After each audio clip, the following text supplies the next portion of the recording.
if you've worked on broadening participation for any amount of time, you've run into roadblocks along the way, and you've had to probably argue for why this is important, right?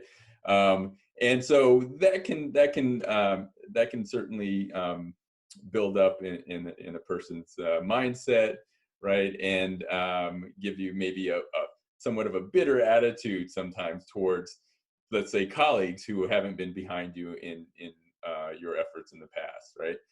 So I want to encourage us all to really think about this as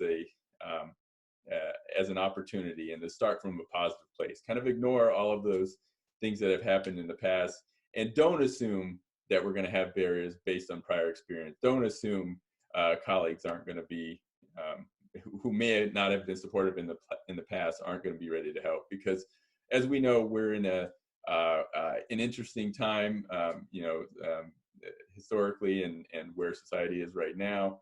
And I think that you're going to find that people are going to be more receptive to this now than they would have been a year ago, for sure. So this is really an opportunity for all of you to really lead that effort that has this renewed importance on campuses around the country. I firmly believe we'll find that our faculty want to do better. All of our faculty, even those who've shown no interest in the past, may be showing some interest now.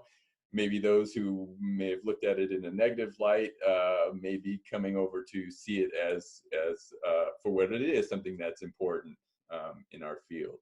And so I'm hoping that we'll all be pleasantly surprised, especially in today's climate. So bring your knowledge and your experience, focus on leading and being very positive in this renewed important area, and focus on what can be changed. What do you have that's under your control at your university? What are the levers that you have? Right? There's certainly going to be lots of roadblocks. We saw some of those yesterday, and we'll probably talk about some more today.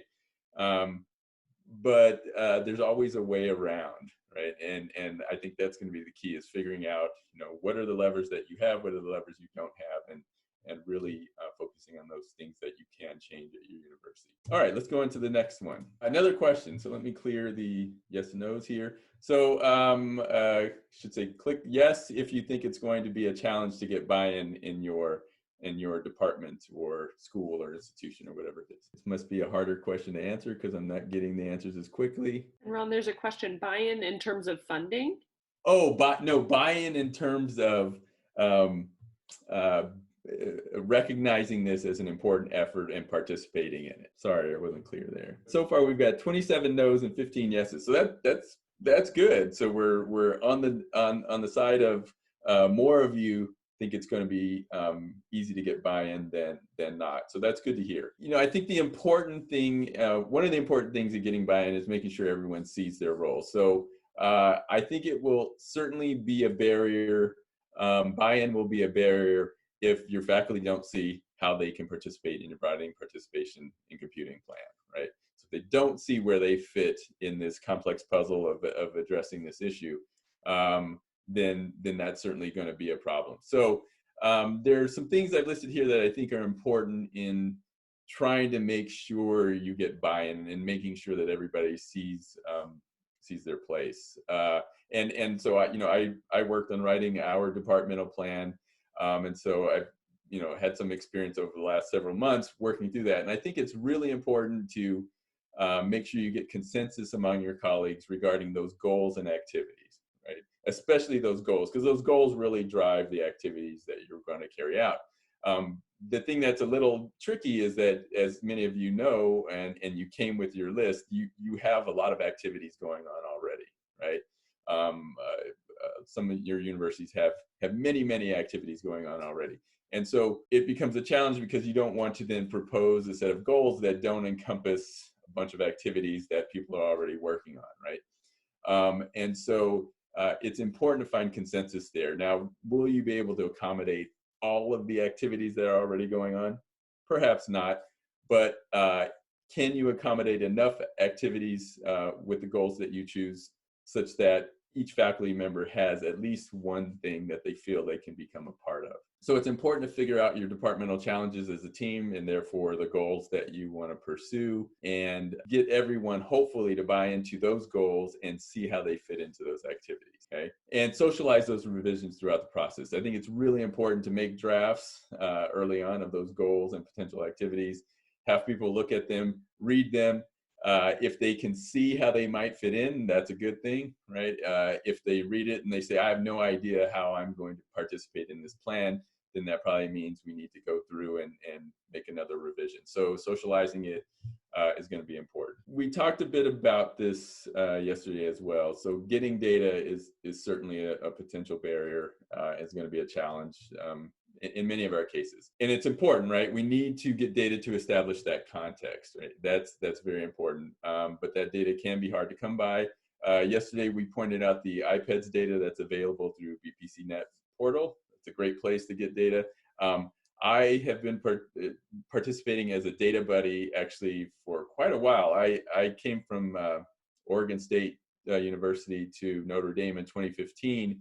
And we were data buddies at Oregon State very early on in the process. And then when I came to Notre Dame, we got our department to become a data buddy. And it's just so easy. There's no reason not to do it. You get an email saying, it's time to distribute your data buddies survey. I worked with our one of our administrators who sends it out to all the students. We may ping the students again once or twice just to make sure that they fill it out.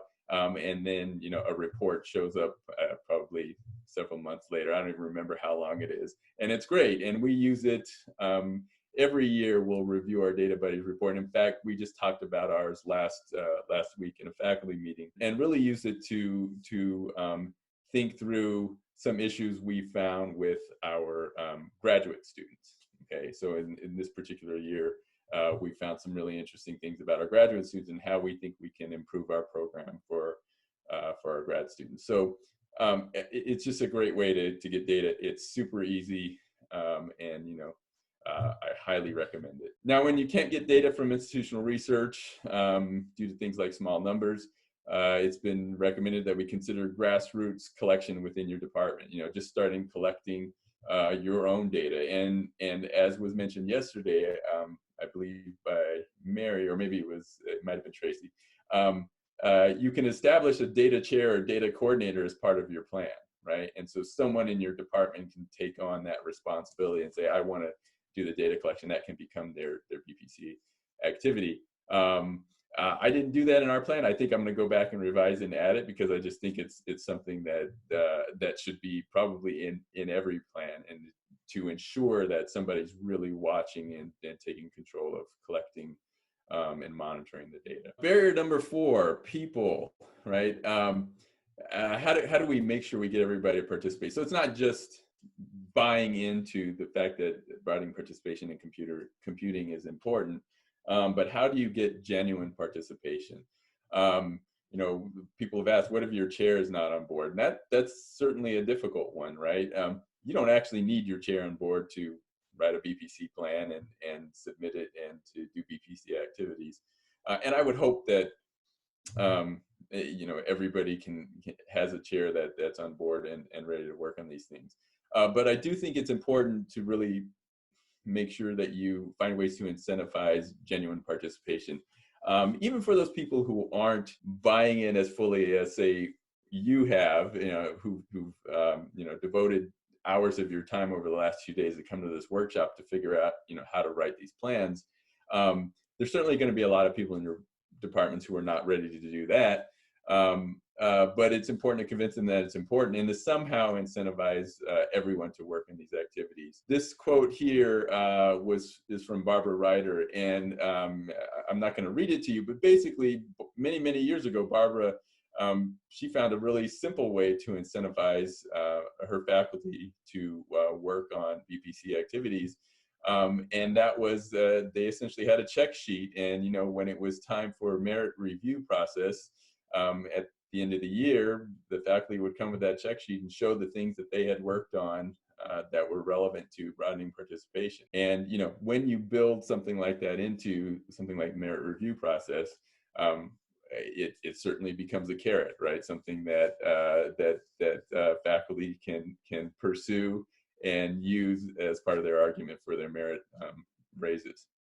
Be nice if we could build it into promotion and tenure considerations. That's probably a more difficult challenge for all of us who are at academic institutions. We know what that's like. But whenever we can create those carrots to incentivize genuine participation, I think that will go a long way.